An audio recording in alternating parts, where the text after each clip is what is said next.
Hello viewers, Super GT here. So I've jumped onto Gran Turismo Sport this week for a couple of daily races. Some really good fun races actually around Sardegna in Group 3. I'm going to be driving the good old Audi R8. I'm going to be driving it with the Taylor Swift livery. Look at it. And now Taylor, if you're watching, I say if, I mean obviously you are watching. I just really want to do you proud with this livery, and I don't know if you know, but you have a motorsport team now, and I really just want to get some great results for you. This time though, I'm starting 10th on the grid. I had a decent time there, 1 minute 19.288, and pole was actually a 118.9, only a couple of tenths quicker. But here we are back in 10th, so we're gonna see what we can do, see if we can make Taylor Swift proud of my result on this fateful day. It's a 5-lap race around Sardegna, Group 3 cars, starting 10th. Let's go and do it. Let's see what we can do. It's actually a very tricky circuit, this. It's the B configuration. It's actually reverse. You normally drive around the other way. But it's actually got some very strange corners. It's actually very good for racing. Lots of overtaking opportunities. But it's actually quite tricky to get dead right. Let's see what we can do. Down this downhill left hand at the bottom there. Now just look how close this is. From second all the way to me in 10th. Even the guys behind me aren't too far away. So we've got a very big train of cars here. And we're going to have to try and pick our way through the carnage. Look how many. There's a massive queue. So going to get very congested indeed. And that's kind of what happens when everyone is so evenly matched in qualifying. See, from pole position to myself here in 10th. Only a few tenths of a second separating us. And this is kind of how it is these days. Side by side, in towards the final corner. We are just going to get up the inside of the Frenchman here and move up one position up into 9th. So even though the game is now... Actually, it gets a penalty there if the guy in 7th. Yeah, it actually can't run wide on the exit of that final corner, otherwise you get a penalty. So even though the game is, you know, on its deathbed, it's almost 5 years old and GT7's just about to come out, you can still get very competitive racing. We're going to try and go around the outside here. Not really where I want to be on this right-hander. Into this corner, this sort of dogleg right-hander. Very tricky little turn this. We're going to resume in 9th. So okay, I haven't really lost one there. That's okay. I'm just going to go defensive into the left-hander there. The Spaniard having an absolute mare of a time. Got a penalty on the last lap. Now just drifting slightly wide into the gravel. He's going to lose a handful of positions. We make contact on the apex and into the left-hander at the top of the hill. Going to move up into 8th. So we've gained 2 positions so far. It's not too bad, but we can definitely gain a couple more. Let's see if we can just get onto the back of this Supra through this final section of corners and then get ourselves possibly a good run down the main straight, which is one of the many overtaking opportunities here at this circuit. This final corner, very difficult to get right. You can run into the blue area. If you just run any wheels into the gravel, you get a penalty. It's very harsh, given that the gravel will slow you down anyway. I don't really see the need for a penalty, but there you go, that's how it is. So we are closing right up to the back of the Supra. I decide to not go for the move. Probably could have pulled alongside, but this first corner, really a single file corner. As FR Momo there goes for a nice little excursion into barrier, meets him at a nice perpendicular angle. You love to see it. So courtesy of that, and there was also, I think it was a Czech driver there going quite slowly, gained 2 positions, but suddenly, I'm going to say it, we're into 6th position. Who would have thought it? Started 10th, up 4, but we're not done yet. We've still got half the race left to go here, so we could still gain I'd say at least 5th. We can get 5th, certainly. A bit of a gap there to 4th, but let's see what we can do about getting 5th. A little bit wide on the exit of that corner, over the crest, downhill. Again, a little bit wide once more. But we get on the power nice and early. The R8 is good around this track because it rotates fairly well, and it's got lots of long corners here. Sardegna. We want the car to turn quite nicely, and it does that. So through the final corner, are we going to get a nice exit? Yes, we are. On the power fairly early. Got a bit of a gap behind, so we don't really have to worry about being overtaken into the slipstream. Now, is this guy going to defend? No, he isn't. I'm going to move to the left. And even though the first corner is kind of a right-hander, it is going to give me the inside for just the entry point into that corner. And I'm just going to slot in ahead. He didn't really fancy going in there side by side, and I don't blame him. It's not really the type of place where you want to be side by side, is the entry to turn 1. So we move up into 5th, and I sensed that 4th was making a couple of mistakes there at the beginning of this lap. So we go down the hill through this corner. I'm going to take a look at the gap. It's below 0.7 of a second, so we're definitely in the slipstream. So let's get the second half of this lap right, and we might be able to give ourselves a chance of an overtake on the final lap and try and steal 4th away on the last lap. That would be great if we can do that. So over the crest, again a little bit wide, just not really getting into the corner as early as I'd like, but getting a decent exit. Then you've got this long right hander, you can't quite take it flat, you need to go in quite quick, lift off the power, get the nose to dig in slightly, get an extra bit of steering into the final corner, raising the curb, make sure we don't run wide into the blue area, and then firmly into the slipstream. Now he's driving the Renault, which is the go-to car for this race, the RS01. It has set most of the top 10 times in the world, so that is the car to use.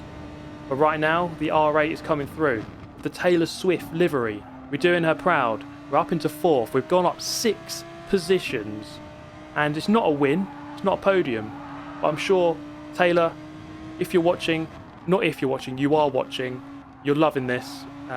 Hopefully you can just leave a message in the you can leave a comment down below if you are watching, so let me know how proud you are of this incredible fight through the pack. It's just absolutely incredible stuff. Now this is where maybe Taylor will rescind her comment, because as I come up here I just get caught napping really, and I shifted up a gear when perhaps I shouldn't have done up that hill, just lost a bit of power, and the Renault's kind of sold me for chips on the apex, gone up the inside, and I've lost a position, and it's lap 5, and I'm down into P5 with not much time to try to reply here. Well, we're going to go for a mega dive bomb, sent it massively up the inside, and that wasn't even a dive bomb, that was a dive nuke. Just absolutely sent it.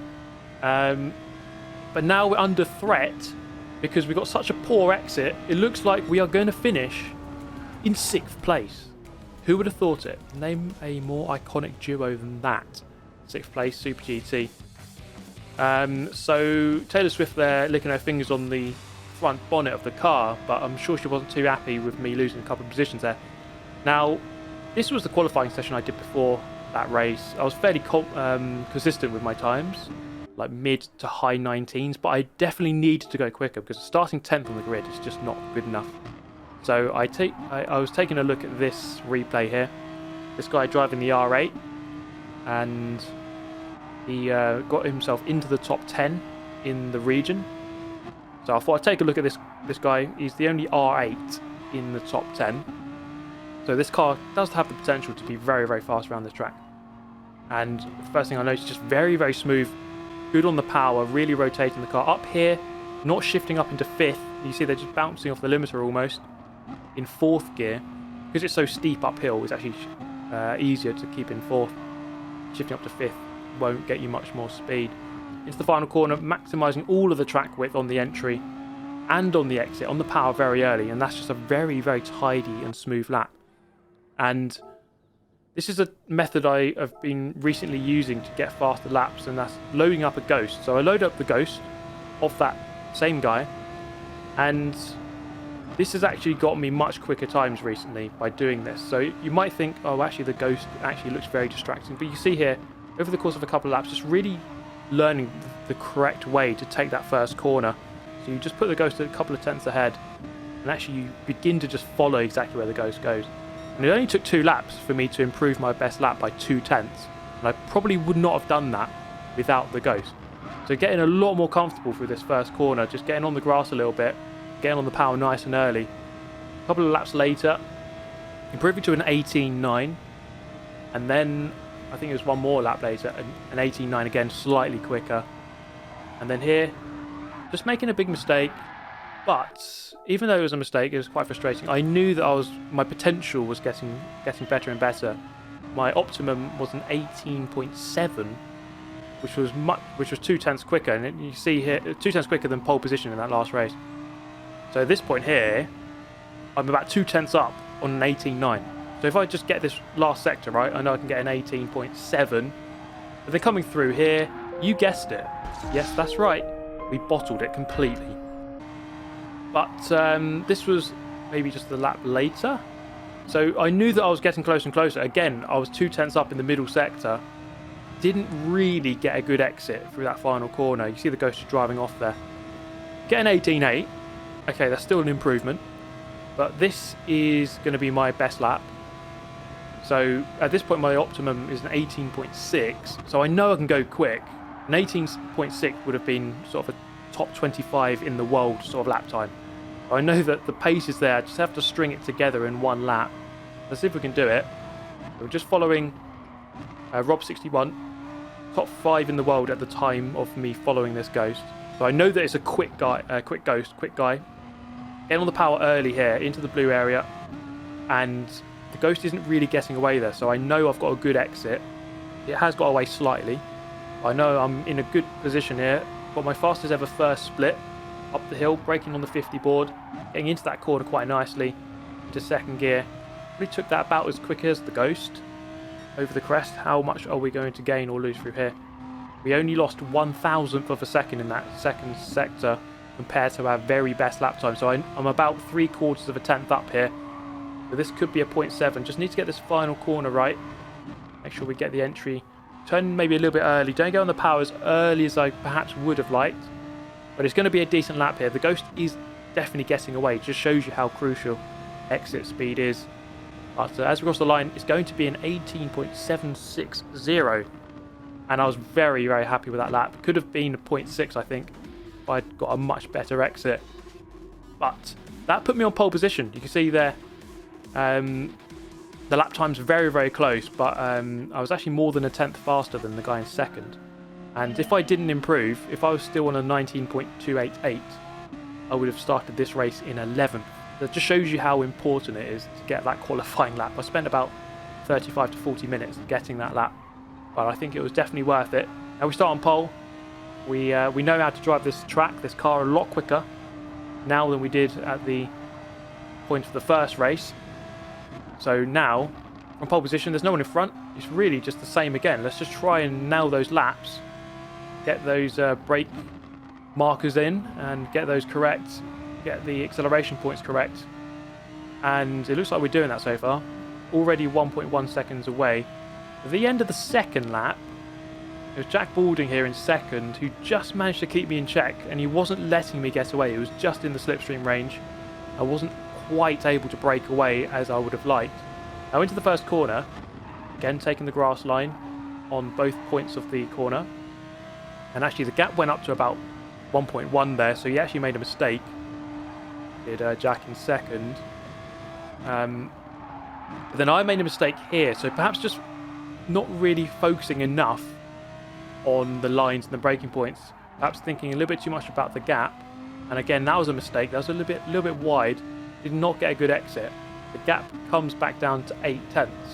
At the end of lap 3, crossing to begin the 4th lap, you can see he managed to just reel me in, and I wasn't really able to do too much about it. So now he's firmly in the slipstream, and it's going to be a very difficult defensive job from here to the end of the race to win it and do Taylor Swift proud. So with a double right-hander, bit drifty, bit slidey, and he's right on me now. You can see how close he is. I'm going to take the normal racing line. That corner there, I mean, you can go for moves, but if you're quite far behind, it's quite a difficult one to get dead right. So I was quite confident he wasn't going to go for it, and he didn't. So he's going to wait for a better opportunity. I'm going to defend this one, go slightly wide, cover the inside into this corner. He's around the outside, and I'm fairly confident there's no way you can really realistically go around the outside there. So, you know, I'm going to show him to the outside. He can go around the outside every day of the week, and I'm going to be fairly confident he's not going to be able to complete the move. Right on my tail now. Look how close that is into the final sequence of corners.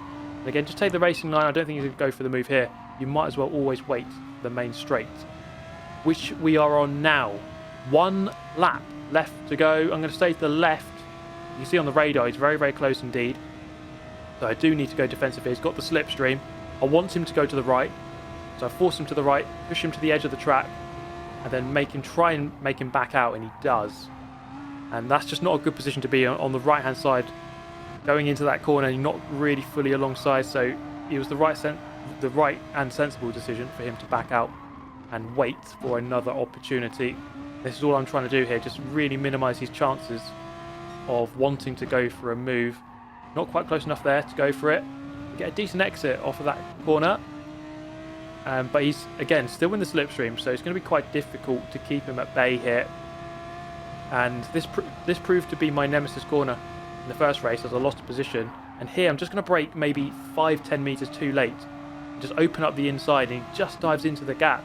And he's managed to get into the leader. Am I going to be able to try to wrestle this one back up the inside, on the power as early as possible? It's a drag race between the two of us. He's almost in the barrier there, but he's just able to slot in ahead on the last lap. There's only 1 corner left. Can I go up the inside? Probably not advisable at this point. You see what happened in the first race. Doesn't really work a lot of the time. And the only chance I have now is slipstreaming past him before the finish line. But it's not quite going to happen. We're going to finish in second. Disappointing, really, because it's only a 10th away at the end on the finish line. Starting in first, but finishing in second. And it's not good enough. Taylor Swift Motorsport demands better results than that. So we're going to join one more race here. And this time we have a added spanner thrown into the works in the form of Thunders, who is a 10th quicker on the qualifying lap. Also in the Audi R8. But so now we have to worry about trying to overtake a faster player whilst almost having to fight simultaneously with someone else behind. So this was going to be a quite tricky race, but it was certainly made a heck of a lot easier with this moment here, where Thunder's just completely botched his race by spinning off and visiting the Shadow Realm. So I moved easily up into the lead, and now it was as you were in the previous race, really. Now, I had a bit of a different mindset in this one compared to that previous race, because I felt like in this one I would try and back him up into a pack and then let them fight. So I'll just drive a little bit slower than I actually can through this sector, just to really back him up and let the other players catch up, and then hopefully they will start fighting and then I could pull away. It's just another way of trying to race a defensive race. You could do it on pure pace, try and get away. You can be as quick as you possibly can, but then they're matching you, and then just defend. Or you can just drive a little bit slower, back them up, hope they start fighting, and then strike and pull away when they begin to engage in combat. You can see here, getting very, very close indeed. I have to go defensive into the first corner just so he doesn't get on my left-hand side. Basically always wants him to be on the right-hand side going into that corner. Again here, don't get the best of exits, cover the inside, just give him no chance to overtake. Here he's very close. This corner you can really lunge it in. So again, go defensive. I'm not afraid just to defend if I have to defend. And here, going in defensive once again. Force him to the outside. I'm happy for him to go to the outside every time. There's very little chance of making that move stick around the outside, especially through the long corners that this track has. Up the hill, he is slightly alongside, but I am just going to be able to cut across there to get to the inside and defend once again. It's going to be a very defensive race, and that's typically what happens when you're in the lead. Unless you just have absolute pace, then you just pull away. But it's very difficult when you're in a well-matched lobby and the drivers behind have the slipstream. It's not always possible to pull away. Into the final corner, lap number 2. He's very, very close indeed. Are we going to be able to get a good exit? Yes. And actually, maybe a good enough exit that I won't have to defend into the first corner. Let's see. As we cross the line, there's still a couple of cars very close, in very close contention. We're doing a 120.3 there, which is about a second off what we should be doing. But it doesn't matter. I'm still in the lead of the race. That's what really matters. The pace that we're going isn't so important. Positions are really what matters. and we're in the lead. So all you Taylor Swift Motorsport fans really nervous at this point, but we still have half the race left to go. So, oh, actually, I just saw Scotty spinning out in the back of shot there, and an absolute disaster for him. So one less person in the pack to potentially fight with Jack Balding here, take him off of my hands, and give me a bit of an easier race. Not really happening here, but this lap I've actually driven it quite quickly, not really having to defend. I'm always looking at the gap in the top left of the screen, and if it's 3-4 tenths and I know that he's not really close enough at that point to go for an overtake, when it's down to 2 tenths, 1 tenth, that's when you really have to worry. And throughout the majority of that lap it's about 3 or 4 tenths. This is where it's going to come down again, as he has the benefit of the slipstream. I'm going to drive slightly to the left. He's going to slowly appear into the radar. There he is. He's very, very close indeed. And again, putting my car in the middle of the track. He can make a decision if he wants to go up the inside there, but it's not going to be easy. He actually goes into the back of me there, thankfully, because I had a poor exit and he wasn't quite able to get alongside. So I got a little bit lucky there, but we're still in the lead. A lap and 3/4 left to go. Just looking at the radar, he's very, very close indeed. Taking a quick look back just to make sure I know exactly where he is. But we're getting into the latter phases now, and the guys in 3rd and 4th, they're not really helping me out here, so I might have to drive a little bit slower and hope that they start fighting. They're not quite on us yet. In fact, I think they are just beginning to get onto the back of us. So I'm going to let him, again, go to the outside. And just looking at the radar, they're actually alongside almost temporarily there. So it is actually very close, and that's always good, because it just means that rather than having his full attention on trying to attack me, some of his attention will be on trying to defend his position. And I always think about in motorsport how you're trying to divide up your attention. Ideally, you want it all to be about driving the car as quickly as possible, but when you're having to defend as well, it's a distraction, and then it takes away from your ability to drive quickly. 1 lap left to go. Can we hold him off for one more lap for a win in Daily Race B? We're going to go to the inside again, not with the best of exits. And through this corner, getting a good run. Close enough for a move? I don't think so. So we take the normal racing line. Down the hill again, going to take the normal racing line. Don't think he's quite there to go for it. Getting a good exit, driving off the corner with the power nice and early before the apex to really get a good run. And that's what you learn about racing against a ghost. You just learn when to get on the power, and I would definitely recommend that method, guys. Get yourself a quicker ghost than yourself. Maybe a ghost that's 3/4 of a second quicker than you, or a second quicker, and then that's how you're going to learn. So he almost went around the outside there, and he's actually into the gravel slightly, sliding wide, and the Irishman goes from 3rd into 2nd, and I've got a fairly comfortable run now into the final corner, through it and out of it.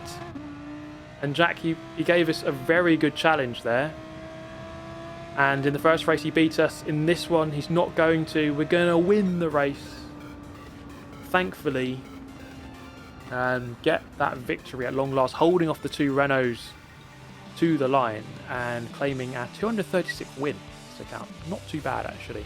But that was a really fun couple of races. Now, I'll be honest, that I actually, when I first drove that track this week, I hated it. But after doing a lot of practice, I actually quite enjoyed it. But hope you enjoyed the video. Thank you so much for watching. Have yourself an amazing day, and I'll catch you next time. Goodbye.